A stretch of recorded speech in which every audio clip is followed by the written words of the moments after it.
We don't want to burn down our own neighborhoods. We don't want to be in a state of war with the police.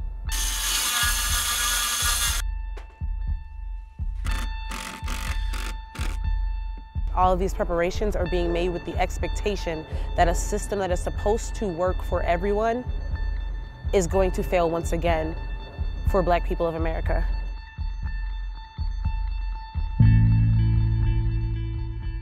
It's just depressing to me because I know we're going to lose business. I'm probably going to lose my job. It's not our fault, and that we're paying for choices and mistakes that were made by the Ferguson Police Department. I mean, it's just dark, it's gloomy. It just doesn't feel like the happy, bright atmosphere that it normally is. We have 2 peek holes in, that we can look out the front doors, and that's it.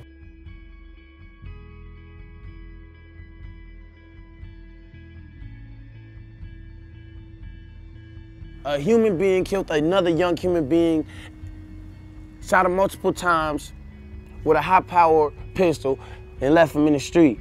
In the last few months, after Mike Brown was killed, I can name at least 3 people that were murdered by police that were unarmed. Kim King, Kajeen Powell, Mike Brown, Vonderrit Meyers. There's 4 people. My name is James Knowles. I'm the mayor of the city of Ferguson. I've been mayor for 4 years. The mayor of Ferguson is a bitch. He can't help us. He's not on our side. He's not for the people at all. His unfortunate shooting death has brought a lot of things to light in the community. Heard about a statement saying that, you know, Ferguson is over this race problem or the anger. I can't understand it. It's like he lives in another world. For me personally, you know, this is required a great deal of patience. Like, you really care? He don't care about us, bro. He's not for the people at all. He for himself. It does, you know, it does create a great deal of stress on the family, and we haven't had that really affect us too much.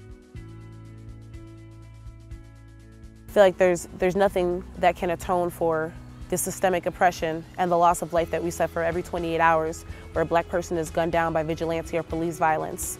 Until we address the issues that allow that statistic to live and breathe as we go on, there's nothing that they can say or that they can do that should be able to placate someone with the memory of Mike Brown lying for 4.5 hours out in the street.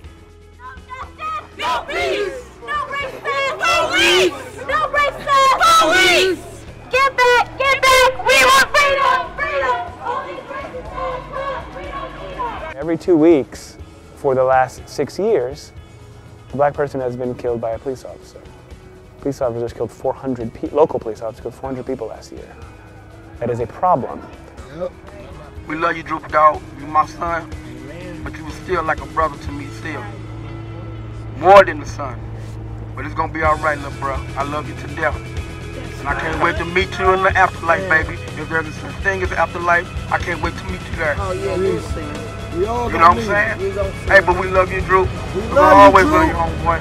We love you, Drew. We love you, Drew. You killing young Black youth my age in the streets. We 90s babies, 80s babies.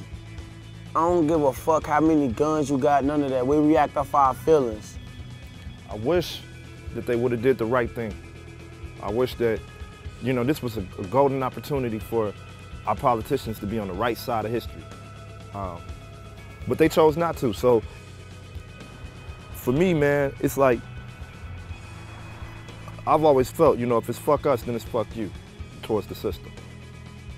When they actually offer something that stares in the face of anti-Black sentiments that exist in this country, when we actually start to talk to each other and hear each other, and we don't throw the race card term around, we don't throw the racism word around, this innocuous word that no one knows what it means, when we actually sit down and we go, no, these systems that we have in place are anti-Black. These policies that we have in place are anti-Black. This shoot first, ask questions later is anti-Black. The way that we treat our Black slain men and women in the media after they've been gunned down and can no longer speak for themselves is anti-Black. When they throw that political bone and we can actually address it and start to make change, then we'll be satisfied. I'm not here to try to validate the justice system because there's a lot of changes that need to occur. But the indictment of Darren Wilson is the first step of many that need to take place. But we got to get him indicted first. Nobody's asking for Darren Wilson to be killed. Nobody's asking for him to be shot in the street. Nobody's asking for him to be strung up, like we have been for every decade of every century that we've been here. We're asking for him to be charged for the crime that he committed in front of witnesses. There's a system that's in place. You created the system. You enforce the system every day. But we're saying, oh, that guy should be included in the system. That's all.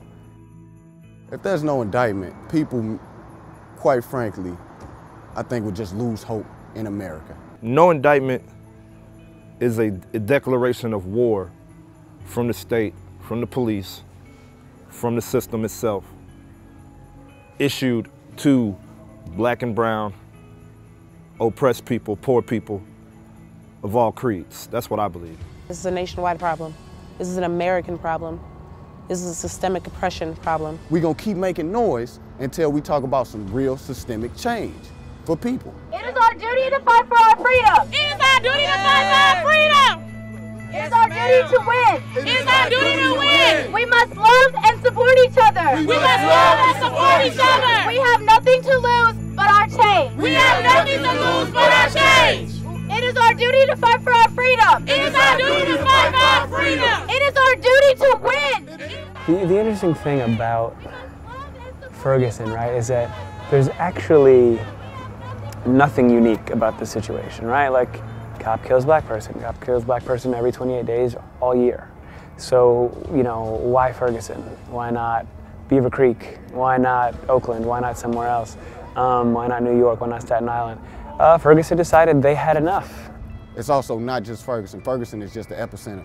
And Mike Brown is just a catalyst for a much bigger conversation. And the only reason people came out is because they're tired of it. So that means it must have been happening all over for a very long time.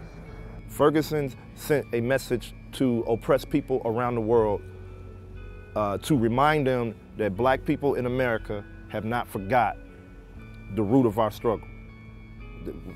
It reminded them that we are in the same class as them, that we have the same exact story that they have. I don't want to see a better tomorrow, I want to see a better forever. I want to see my motherfucking kids, they kids, they kids, they kids. I want to see what my ancestors think they did by giving me the right to vote. I want to see a better forever. But tomorrow will not help me. Waking up tomorrow and being like, yes, we finally free, and then waking up fucking Tuesday and seeing my brother dead in the street, that's not gonna help me. I want to see a better forever. What you saw out there is just people hurt and really responding to a situation from a very humanistic level, throwing out all the textbook rules. You know, we're regular people. You don't run up on the police. You don't engage with a militarized force as a regular American citizen. Like, we're people who have regular lives. We shop at Foot Locker. We go to Walmart. We eat McDonald's. We're regular human beings. We're regular American citizens. This isn't some magical coup of young people who sat in the house and said, man, one day we're gonna slide on the police. Nah. But we saw somebody dead in the middle of the street, disrespected, and we knew we had to do something about it.